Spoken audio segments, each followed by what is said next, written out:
মানবাধিকারগুলিকে জানুন, সংবিধান থেকে শিখুন, আইনকে মানুন। 2025 সালে এটা খুব অবাক করা বিষয় যে মানবাধিকারগুলি কী কী তা অনেকেই জানেন না। কাজী যতই হিউম্যান রাইটস বা মানবাধিকার বলে আন্দোলন করা হোক, বেশিরভাগ মানুষই হিউম্যান রাইটস বিষয়টি সেটি খায় নাকি গায়ে মাখে সেটা অনেকেই জানেন না। আর জানবেনই বা কী করে? কোনো শাসক দলই চান না তাদের ভোটাররা মানবাধিকার সম্বন্ধে ওয়াকিবহাল থাকুন, কারণ কোনো বিদ্যালয়েই মানবাধিকার বিষয়টি পড়ানো হয় না। অতএব মানবাধিকারকে জানুন, আইনকে মানুন। কোনো ব্যক্তি পাবেন না ভয়, কারণ কোনো ব্যক্তি আইনের ঊর্ধ্বে বা ওপরে নয়।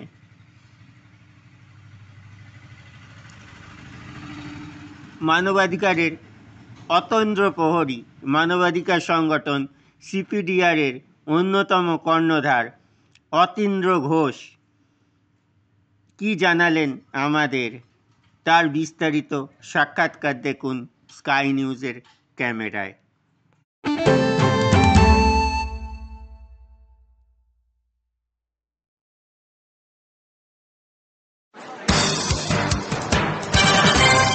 We interrupt what you're watching right now to bring you this exciting story. Your cell phone is actually ringing.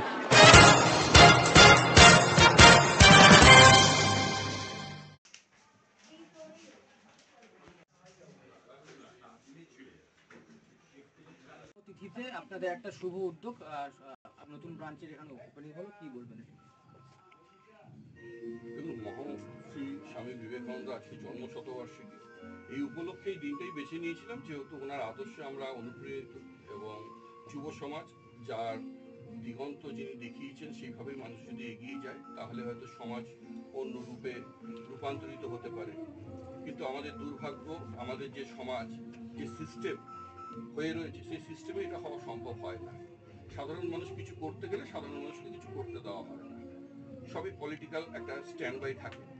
সমস্যা একটাই যে আমরা আমাদের অধিকার সম্বন্ধে জানি না। একজন মানুষ যখন জন্মায় তিনি একটা অধিকার নিয়ে জন্মায়, সে নারী পুরুষ আর থার্ড জেন্ডার যেই হোক না কেন, এবং সেই অধিকারটা তার জন্মগত অধিকার, এবং সেটা আমাদের সংবিধানে কেন, আমাদের হিউম্যান রাইটসের ল অনুযায়ী 30 আর্টিকেলসও সেটাকে লেখা হয়েছে। কিন্তু সেই অধিকার সম্বন্ধে আমাদের জানানো হয় না।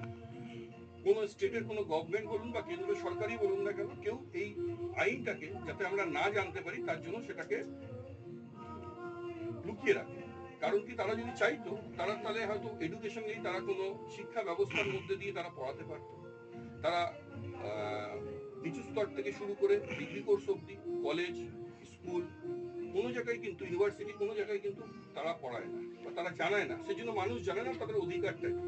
মানে বাবা সাহেব আম্বেদকর একটা কথা বলে গেছিলেন, এরা আপনাকে ফ্রিতে সবকিছু দেবে, যেটা দেবে না সেটা হচ্ছে শিক্ষা। কারণ শিক্ষাই প্রশ্নের জন্ম দেয়, এবং শিক্ষাই জানায় যে মানুষকে চেতনা ঘটায়, এবং শিক্ষাই মানুষকে দেখায় কোনটা ন্যায় কোনটা অন্যায়। এবার সেই অন্যায় ন্যায় যদি আপনি শিখে যান, আপনি জেনে যান, তাহলে তাদের পেছনে আপনারা ঝান্ডা নিয়ে ঘুরবেন।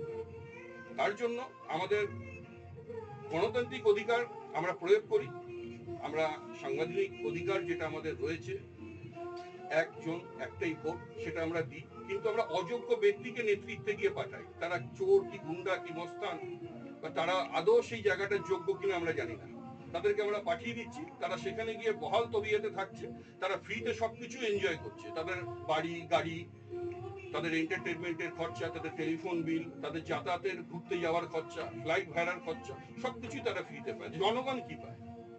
জনগণকে বুড়ো আঙুল দেখিয়ে তারা কিন্তু চিরটাকাল 5 বছর ধরে কাটিয়ে যাচ্ছে। 5 বছরের আগে আপনার কাছে একবার আসবে হাত জোর করে ভোট চাইবে, তারপরে ভোট হারানোর পরে তাদেরকে আর সেই চত্বরে কেন, সেই রাস্তায় আপনি দেখতে পারবেন। এসি রুম ছাড়া তারা তখন আর বেরোতে পারেন না, এসি গাড়ি ছাড়া চলতে পারে না। কিন্তু সেই দিনকে হয়তো এই ভোটের প্রচারে তারা ওই রোদ্রে তক্ত ধুবে, তারা নৃত্য করবে, অনেক কিছুই দেখাবে।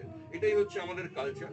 কিন্তু এই কালচার থেকে বেরিয়ে এসে সবাইকে বলা হবে যে আপনারা অন্তত হিউম্যান রাইটস জানুন, শিখুন এবং হিউম্যান রাইটস করুন। কারণ একমাত্র মানব অধিকারই আছে মানুষকে সেই অধিকারটা নিয়ে লড়াই করে এবং মানুষকে সেই অধিকারটাই প্রচারের মানুষের কাছে নিয়ে আসে। মানুষ জন্মের পর যে একটা সাধারণ অধিকার বা মৌলিক অধিকার, বছরের আমার জার্নি, বহু কষ্টে আমরা মানুষের কাছে পৌঁছাতে পারছি।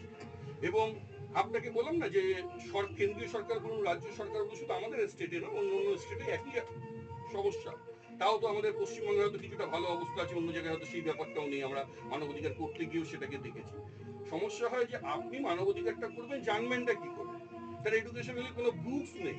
তার জন্য আমাদের বহু প্রচেষ্টা, আমাদের যারা সংগঠনে আইএস, আইপিএস এবং লয়ার যারা রয়েছেন এবং যারা সিনিয়র পার্সন, যারা ধরুন বহু প্রভাবশালী জায়গায় তারা বসে তারা কাজ করছে, ঠিক আছে, সেই সব মানুষরা তাদের পয়েন্ট অফ ভিউ থেকে মানুষকে সচেতন করার জন্য লেখা তৈরি করেছে। এবং সেই লেখা দিয়ে আমরা বই প্রকাশ করেছি 2022-এ, 2023-এ, এবারে 2025-এও আমাদের একটা বই লঞ্চ হতে চলেছে, মানবতার ছোঁয়ার তৃতীয় অধ্যায়। তাতে মানুষকে সচেতন করার জন্য লেখা আছে তাদের মৌলিক অধিকারগুলো কি, তাদের সমস্যা হলে তারা কোথায় যাবেন, কিভাবে করবেন। থানায় গেলে যেরকম ডায়েরি নেওয়া হয় না, বলে দেবে লোকাল পার্টি অফিসে চলে যান, মানে লোকাল কোনো কাউন্সিলরের সঙ্গে কথা বলুন। কেন? সেটা তো হওয়া উচিত। অনেককে বলে যে পুলিশকে দেখে ভয় পান। কেন পুলিশকে দেখে ভয় পাবেন? কেন? পুলিশকে, আইনকে ভয় পেতে হবে। আমাদের সিস্টেমটাই সম্পূর্ণ ভুল বোঝানো হবে। আমরা যদি আইনকে শিখি, আইনকে জানি, আইনকে ভয় পাবে, অন্য কোনো ব্যক্তিকে ভয় নয়। সবাই আইনের আওতায়। সে আমি কেন, পুলিশ অফিসার কেন, স্বয়ং প্রধানমন্ত্রী বলুন, মুখ্যমন্ত্রী, সবাই আইনের আওতায় রয়েছে এবং প্রত্যেকটা মানুষই কিন্তু মানবাধিকারের আওতায় রয়েছে। এই যে সংবিধান থেকে বড় কিছু হতে পারে না। আর কোন কোন জেলায় এরকম শাখা করে? বহু জায়গায়, বহু সাউথ ক্যালকাটা বলুন, নর্থ ক্যালকাটা বলুন, বহু জায়গাতে, বা সেন্ট্রাল ক্যালকাটা বলুন, সব জায়গাতেই রয়েছে। আজ ইউপি থেকে দেখুন, আমাদের চন্দ্রভান সিং, উনি ইউপি থেকে এসেছেন, উনি অল ইন্ডিয়া জেনারেল সেক্রেটারি। এর আগেও আপনারা যাদের যাদের ইন্টারভিউ নিয়েছেন, কেউ মুম্বাই থেকেও এসেছেন, আপনারা দেখেছেন, তিনিও অল ইন্ডিয়া জেনারেল সেক্রেটারি। ঠিক আছে, এরকম বহু মানুষ যারা আছেন, তারা দূর দূর থেকে আজকে যারা যারা অ্যাটেন্ড করতে পেরেছেন এই শুভ লগ্নে, তারা সবাই এসছে। এবং আমাদের এখানে মহিলা প্রেসিডেন্ট রয়েছেন, আমাদের মাননীয় শৈলী মুখার্জি, ওখানে আমাদের মহিলা ভাইস প্রেসিডেন্ট রয়েছে আমাদের ডক্টরেট গীতাঞ্জলি মুখার্জি, এখানে আমাদের সাউথ ক্যালকাটার আমাদের প্রেসিডেন্ট রয়েছে আমাদের রাজু ভাই, আমাদের এখানে দেখুন অল ইন্ডিয়ার অ্যাসিস্ট্যান্ট সেক্রেটারি রয়েছে আমাদের আশিস কিশোর, আমাদের মুখ্য সচেতক আমাদের অরবিন্দ মরিয়া, উনি মিডিয়া জগতের সাথে অ্যাকর্ডিস্ট, মানে আপনাদেরই জগতের সাথেই সবসময় ওঠা বসা তাদের সাথেই রয়েছে। এবং বহু মানুষ কিন্তু আমাদের সাথে জুড়ে রয়েছেন। আমরা মানুষের জন্য দীর্ঘদিন ধরে কাজ করছি, এটাই আমাদের একমাত্র কথা, যে আমরা মানুষের পাশে, মানুষের সাথে সবসময় আছি।